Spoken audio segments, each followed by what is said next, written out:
Hello and welcome back to the Digital Bird Camera Motion Control System project. Now, this is an updated build video for the DB3 4-axis pan tilt head, which you can see over my right shoulder here. Now, if you've stumbled upon this video and don't really know what this system's about, I suggest you go first and look at the overview video and you get a better understanding of what the head is capable of there. And then if you like what you see, you can come back here and learn how to actually build one for yourself. Now, changes to the system. The kit now comes in two flavors. You can purchase it as a Wi-Fi only option, or the full kit, which has the full Visca IP wired capability that you would need for applications like OBS or vMix. This is the first of the new build videos, and in this episode we're going to be concentrating on how we build the base of the unit here that has all the Visca electronics if you're going that way. So without further ado, let's get started. So we're going to start with some proprietary work to these two base component plastic parts, which is 008 and 009. And we have some plastic inserts that we have to put in these first. Now, you'll find in the kit these M5 brass inserts, okay? And if you look in the top of here, I don't know how well you can see that, if you look in here, there are 4 holes in the corners ready for these brass inserts to go into.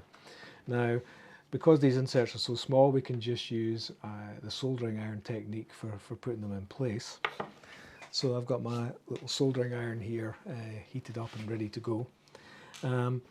Now, if I were just to put this on the end of the soldering iron like so, you could see that there's a potential there that the tip of the soldering iron will come through and go right through the top of the part and out the other side. So to avoid that, what I do is I put something on to fill up that gap. So this is a convenient piece of metal. I put that on here, and then I add my tip, my brass insert on top of that, and now I'm ready on each of these to press that into place, and you'll have to give it a few seconds,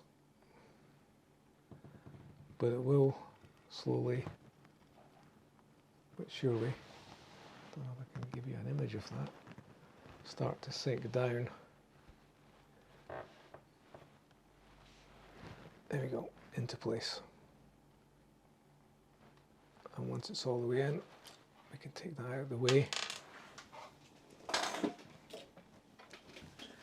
Just use something flat to make sure that it is flush with the bottom of the part.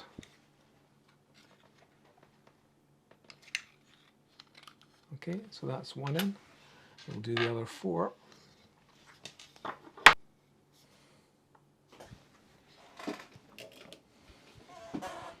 And then with the end result being that you have a brass insert on each of the 4 corners of the part like so. Now, on the orange part here on the base, we have a much larger what they call a microphone adapter, which goes into here, which gives us a typical 3/8 camera screw adapter on the inside. Now, this is too large an object to be heated by the soldering iron technique, so what I use for this is a small blowtorch. Okay, so I've got my cold wet cloth ready to stop this once the process is over. I've got a piece of scrap part, and this is a failed print if you like, and what I'm going to just use this for is to test how hot this has gotten from the blowtorch before I press it into the part I actually want it in. Now, you want a relatively slow, easy press in. You don't want the plastic all around this bubbling as it goes in. That means you've got the thing far too hot. It doesn't have to be red hot. With the smaller inserts, you'll see me use later on just a soldering iron, but there's so much metal in this that it's just really too much to heat up with a soldering iron.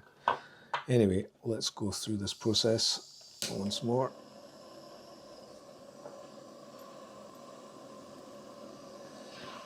I'm taking my part. There is some old plastic on this one. Yours will be nice and clean and new.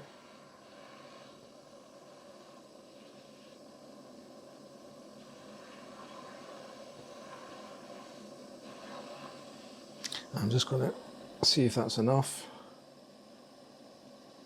It's not having much impact yet.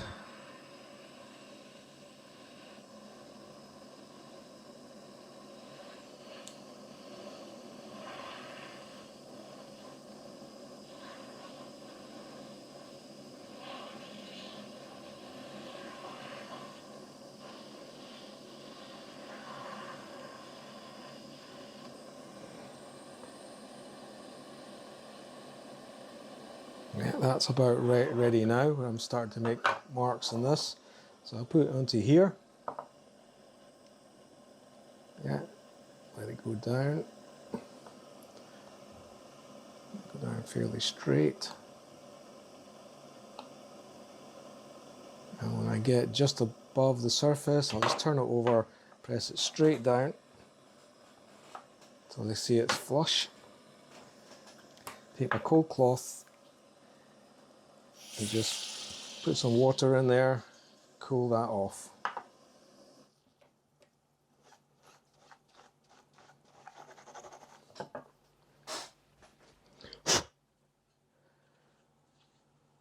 And that's my part ready to go.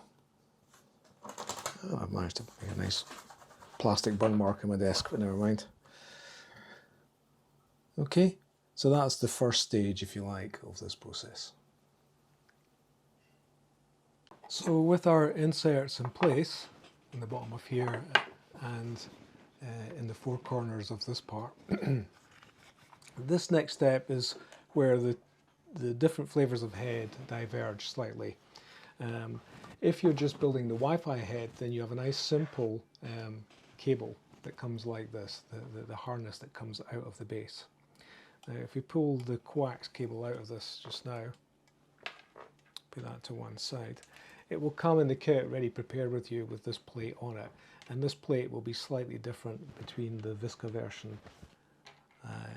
Here's the Visca version and here's the Wi-Fi version, and the only difference is that this one doesn't have a place for the RJ45 port. So if we look at part 8 here, we take our coax cable and place it through the square hole here. That runs through like so. And before we actually bring it all the way, if we take our cable harness and take our DTAP port, now how well you can see, but it has positive and negative marked on it.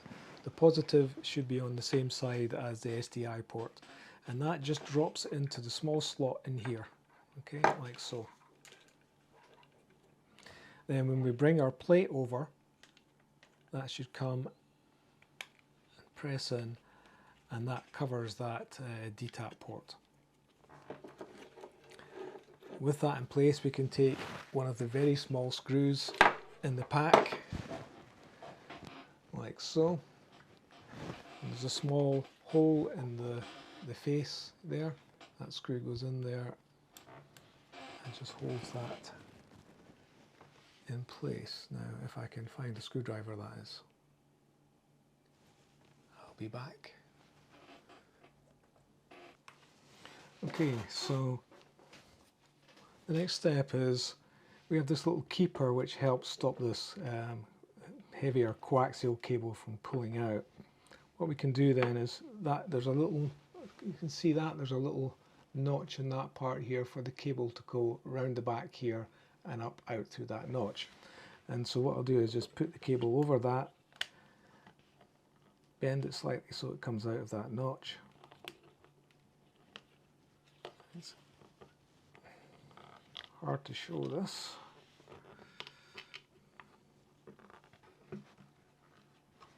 Okay, like that. And take a small screw from the kit, like this. I think it's about 11 millimeters long, and that goes into the hole in the top of that part.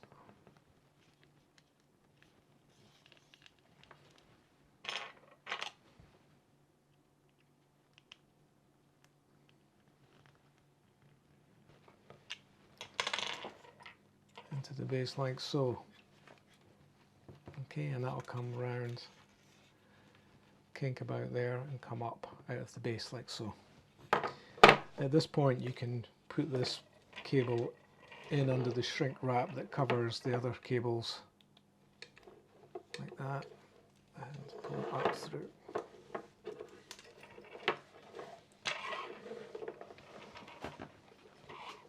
Okay, now you should find two small parts in the orange small parts that look like this, okay, and they work together. Now this one with that shape, I don't know where you can see that shape, with the flat side down, that goes into here just above the SDI port like so. Then we can take our HDMI ribbon female output, and that sits on top of that plate and pushes out through the hole.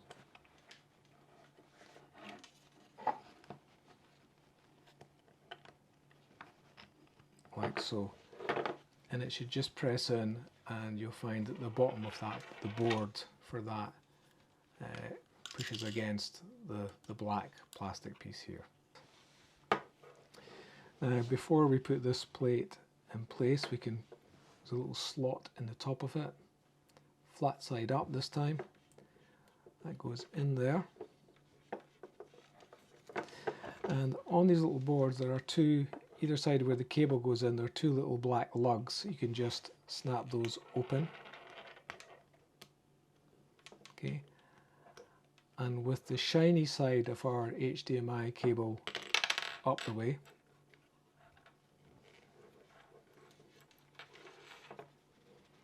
that cable can just slot into there like so, and then snap these lugs back on either side to lock it in place.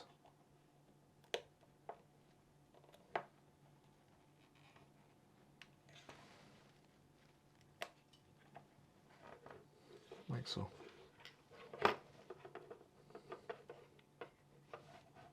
Okay, and then our cover piece, there's a little slot in that that opens up, so you can slide that now onto the ribbon cable like so, and let that cover piece come over.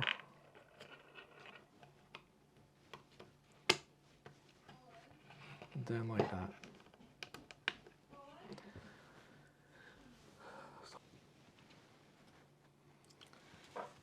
Okay, so with that assembled, we can take these 20mm long M2.5 bolts and put one on either side of that and just screw that assembly together.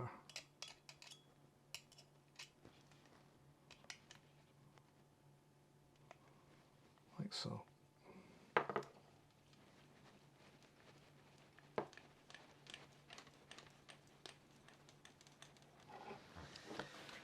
So then, if you're building just the Wi-Fi version of the head, that's all there is to the cabling in the base. Okay, and these are ready now just to be led up through the top here, and this section assembled. So if you're building the Wi-Fi part of the head, then you can jump forward in the video to where we're assembling all this. And from there on, pretty much everything else is the same for both versions of the head. Okay then, so if you're building the Visca version of the head, then things are slightly different. For start off, you have a rather more complicated looking cable harness here to go into that base, which incorporates a number of small boards. First of all, this is the PoE splitter, and effectively all that does is it takes the internet in here, it passes it out over to this board here, and it supplies us, more importantly, with 12 volts from our PoE switch. That 12 volts we need to drop down to 7.5 volts using this little buck converter. Okay. Now what the buck converter does is it takes the 12 volts from the PoE splitter, drops it down to 7.5 volts to power the rest of the head, and that's all it does really. Going back to this board here, this is the WT32 ETH board, and what that's doing is it's processing all the incoming data from our Visca controllers, whether that be OBS or vMix, and then it's passing that information, decoding it and passing it up through the serial port or UART port here up to the main processor in the upper head. Now this board doesn't come with its own USB, so we're using this small FTDI board to make life easier for yourself going forward when you want to reprogram or upgrade the firmware on this board. So along with that little FTDI board, we have this little momentary switch, and the important thing is that we press that little switch to place this board in programming mode, and then we plug our cable in, keeping hold of that switch, and once the cable's home, we can let go of that switch and the board will remain in programming mode, allowing us to upgrade the firmware. And that means we don't have to take all this lower base apart just to reprogram the ESP32 down here. So bringing it all together, again we have our DTAP port, and that slots in as before with the Wi-Fi version into here with a positive on this side. Actually, before I do that, I'm going to take our SDI cable, as before, goes through the square hole here.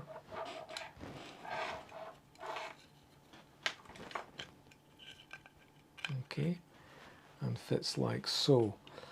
And just as before, we're going to take this little piece here, which traps that SDI cable and stops it from being ripped out. And we'll just, so that'll look somewhat like that. Then this cable goes in and down. And once again, we require a small screw in here. Now you notice with this part there is, originally I had a little switch in here. I've done away with that, but this part I haven't reprinted it, but it still has the hole for the switch. We're not using the small switch that we previously did before. And when you get your part, it will come without that square hole there. So the next step is to get our DTAP port in place. Again, positive on this side, DTAP port should just drop in.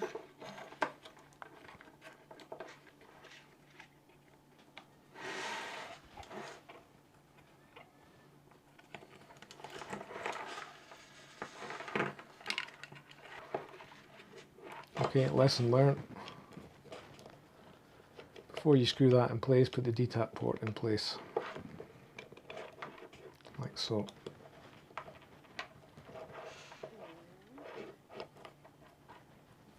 Now we can screw that in place.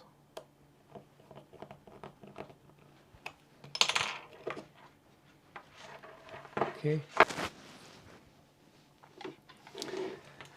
Okay, so with our PoE splitter taken out and our ESP32 ETH board taken out of the way, what we're left with here is this harness with our other cables on it. So this little buck converter, you can see there's a small column here. That column allows you to tuck that down behind it, like so, with the black ports up the way and the white cable coming out this side. Okay. And so next what we can do is we can take our PoE splitter let these cables drop down here. I'll drop that in alongside that board. The port end coming out here. Make sure none of these tray cables are trapped. Okay, and just that should just press in quite easily. And we can take the white cable and plug it into the white port here. All the cables and the plugs are color coded, so you shouldn't be able to get anything too badly wrong there. Now, before we can plug in this board, our ESP32 ETH, we have to glue this small switch that goes with the FTDI board into that small hole there in the bottom of the part, so that it pops out the bottom here. So I've got the hot glue gun ready here. So all I need to do then is put that small switch in the hole there and make sure it's all the way down. Maybe I'll do it this way around.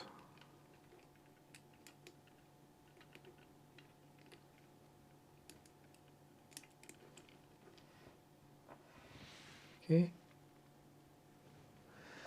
And then what I'm going to do is add a judicial amount of hot glue around that switch and into the cavity. Helps if you've got some glue in the gun. Where's the glue stick gone? Here it is. Okay, so whoops, it's on the desk now. So I'm just going to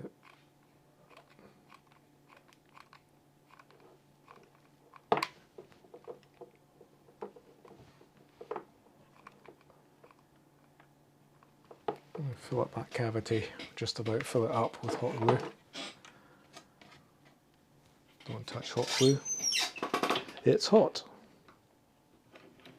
So once we're sure we've got that switch firmly in position, we can take our ESP32 ETH, and with the Ethernet port at the back, where we can plug small Ethernet port from the splitter in there.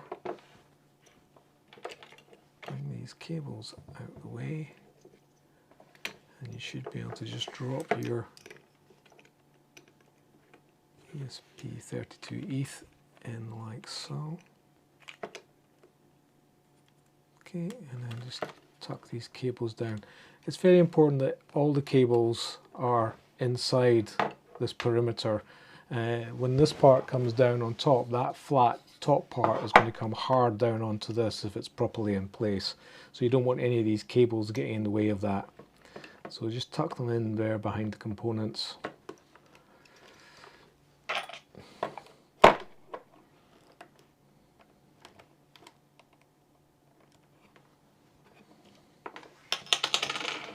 So you're convinced they're not going to get in the way.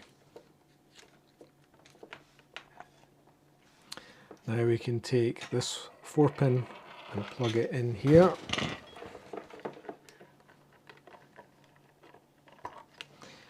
We can take our UART cable, which is our serial communication to the upper head. That's the purple one, that can go in here too. Okay, starting to see. Or FTD. Okay, so with that like that, we can tidy this up by taking a coax cable and just pushing it into with the others in the heat shrink. Okay. A tug from that end.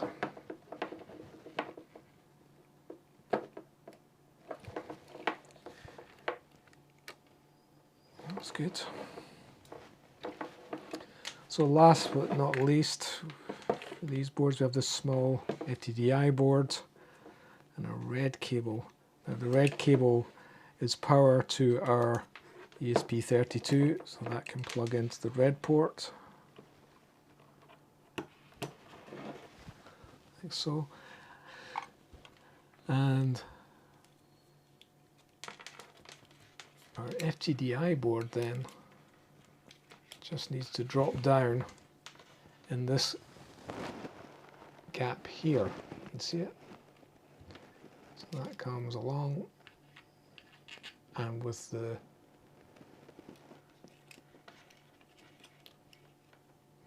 USB port downwards. Just needs to go in like that, and then drop all the way down to the bottom. And you should see it then through that little port there in the bottom of the part. So that's the switch that puts it into programming mode, and that's where you plug your cable in.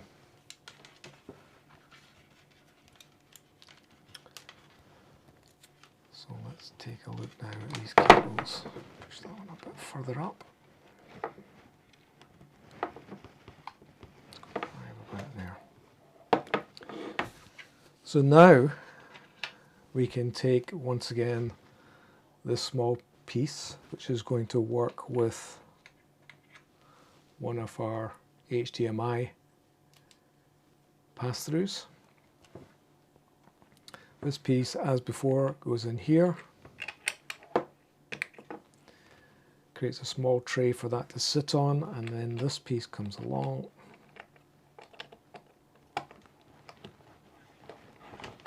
and the port should just press out through the hole once you've got everything aligned properly. Yeah, so it's maybe a bit early putting this white plug in. That's what's stopping the board from going flat enough. So we pull that 4-pin out just now, just until we get this. There we go. So now we should get that in, no bother. There we go. So then you can see that little, you can just see the edge of the HDMI board coming out and hitting the black plastic cover on here. That's where it should sit. Okay, that piece all the way in. So then we can take the other half of the HDMI, and before we add that, once again pop out those two little black tabs on the HDMI port. Take our HDMI ribbon cable, and with the shiny terminal side up the way, place that in like so, and then snap the tabs back to grip the cable. Then we can take this half, again with the slot, place the ribbon cable through the slot like so, and bring the top half down.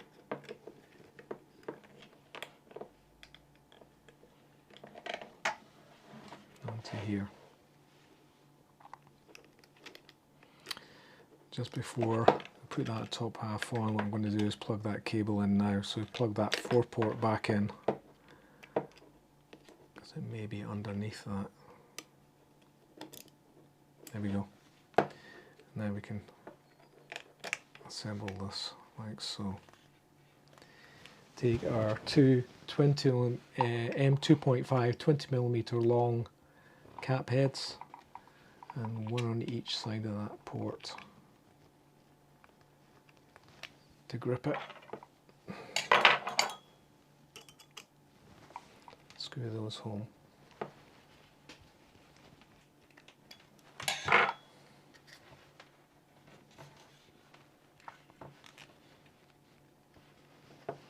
Okay, so what's going to happen then, I'm going to pull this cable if I can, it's quite tight in there. Okay, so all these cables then are going to come up in the center like that through our axle. Just make sure you got some of these cables tucked down as low as they can go. You know, tuck them around some of the components in there so that they're not going to stop the upper part of the casing from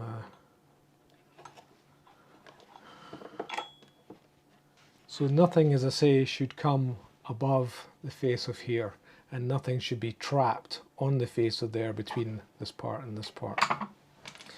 So now we're pretty much at the same step we were at with the Wi-Fi only version, just a lot more cables coming out of the base.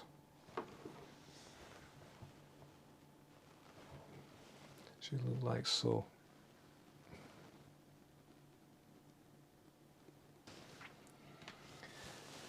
So putting this part aside for the moment, when we come to the top and have a look at that, you will find in the kit your central axle here, which is a 12mm tube, a plastic nut on the end. If you take that off,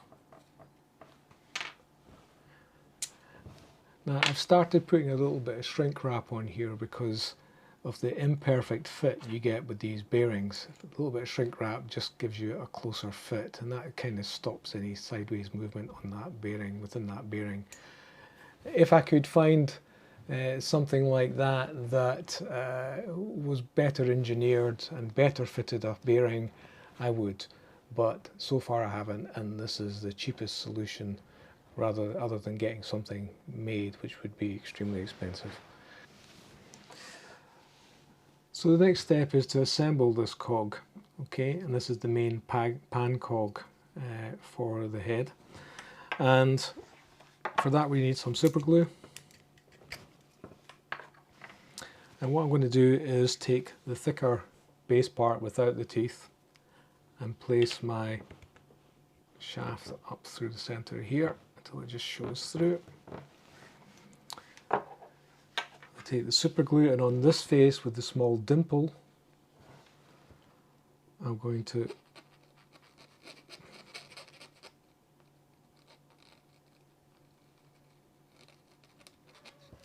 cover that with some glue like so. That's going to go over the top and it's going to connect with that dimple. I'm just going to push that up a bit so it's through both of these. Okay.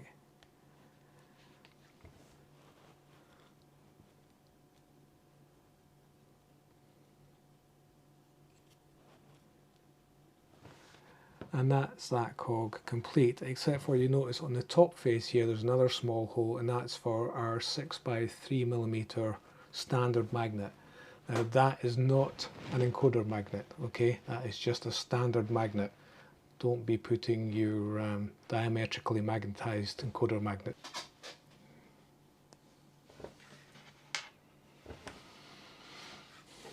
So here's my standard magnet, and it should just fit neatly into that hole like so. And what that magnet is going to be used for is we're going to have a read switch which reads the position of that magnet where we want to home, when the head automatically homes at the beginning.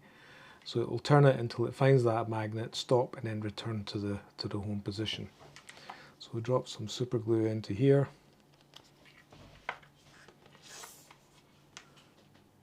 Drop the magnet on and just let it fall in the hole like so.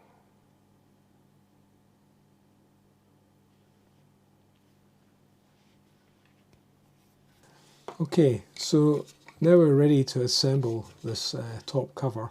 You take your 12mm pan axle, you press it through the hole in the bottom here, but before you let that hexagonal head come all the way into its place in the bottom of the part, put some super glue around that bolt. It will run down underneath itself. I'll put some in there, it will run around. And then we can just let that bolt now just come into place. Drop down like so.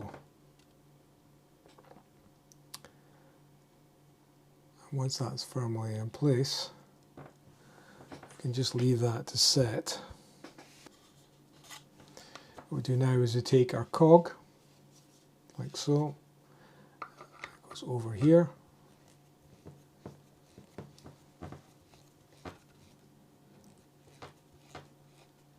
All the way down to the bottom. Now you may find you need to trim this part in the top to allow this cog to actually fit neatly inside the hole. You might feel you need to pare around that to get rid of any spread in the part. But basically it just drops down. And what we're looking for is this little magnet on the top here to be on the same side as the opening for the ports. Okay? And from inside the part here, we can see that we have 4 holes for 4 more 20mm 2.5 bolts. So if we, and these should line up inside here. Once you've got one in the right position, the rest should all just follow on. Okay, so once you have that screwed in place, have a quick check around the rim of that part. Okay, you can just see it there, this edge and where it meets the black, and it should be even all the way around. If it's not even, it means that this isn't seated properly into this part. Okay, and then you might get wobble on the head or an unevenness between the two parts as they spin around on each other. So check around that and make sure that's even. If you do get one lip being held up, it's not properly gone down into the lower part, then perhaps you need to take this off again and scrape around that edge a bit better to allow this to drop properly down into the hole in the bottom and the top of this part. But there we have our top ready. So now all that remains to be done to finish the base is to connect it with this piece here.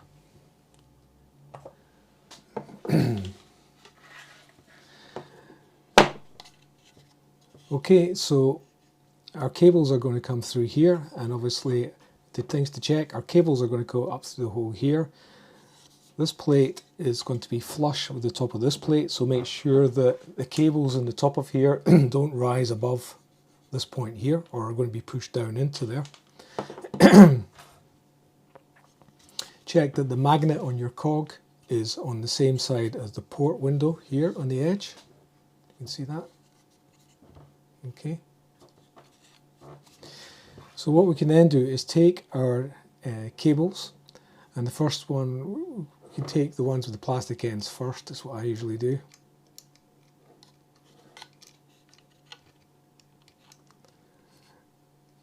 Run those in and push them up. Now, if this little plug doesn't fit so well inside the tube, what you can do is just pair the short sides with the razor blade, like so. It's a 2-second job. Just slice off the sides. Okay, you still have grips on the front and back, and then push that up inside the tube. Pops out the end. Coax cable.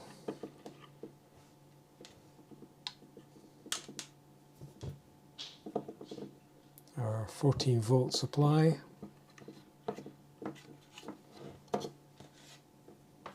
I'll have to trim the edges of this one as well. This is our UART cable.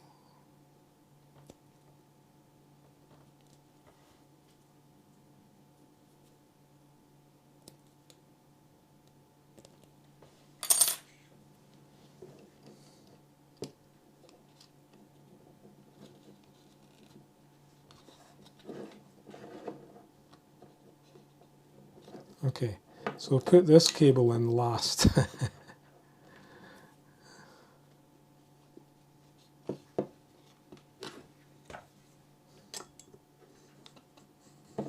Get your plastic plug end cables out first, get them through, because they're going to stop everything else from going through.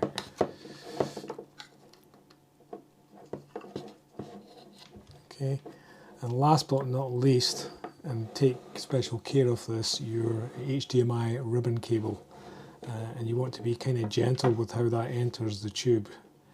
Give it a little curve around the other cables before you push it in. Try not to damage the contacts. Push it all the way up until it pops out the top, like so. So now what we can do with some care to make sure nothing is getting trapped is bring these halves together.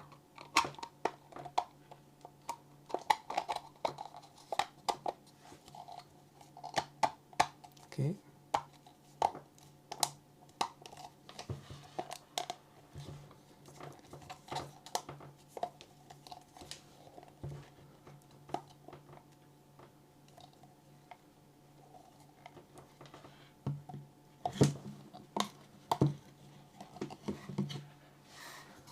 Like so, and there we have our base, Last thing to add to the base is a small screw in the top here, which is going to act as a restraint. And in the kit you will find a very small screw for that.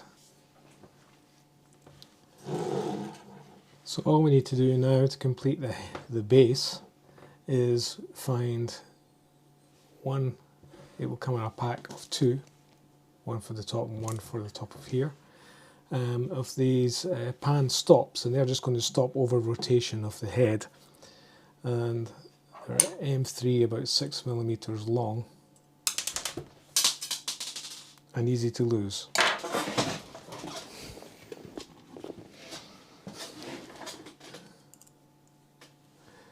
So what I'm just going to do is screw that into there.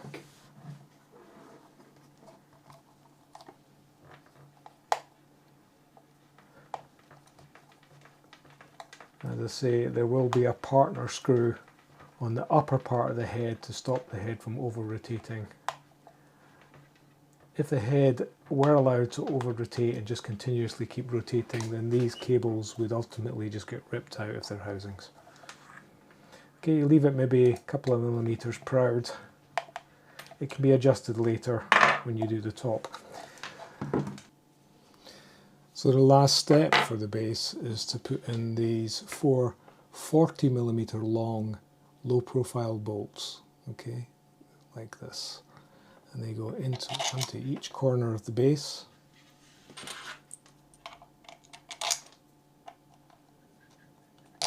Like so. And they should tighten up with the brass inserts on the top part.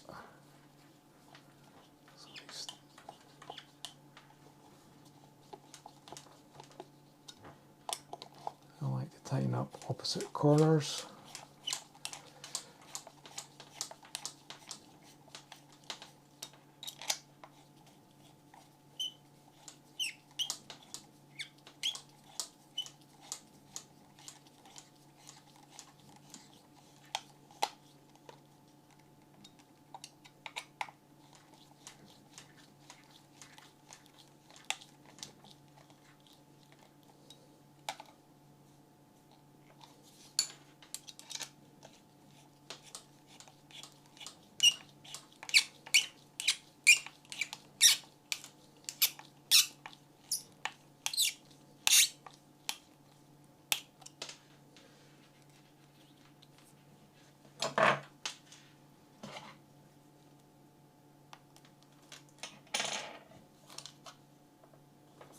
Okay, and when that's tightened up, you should find that this plate here is no longer lower or higher than the sides here.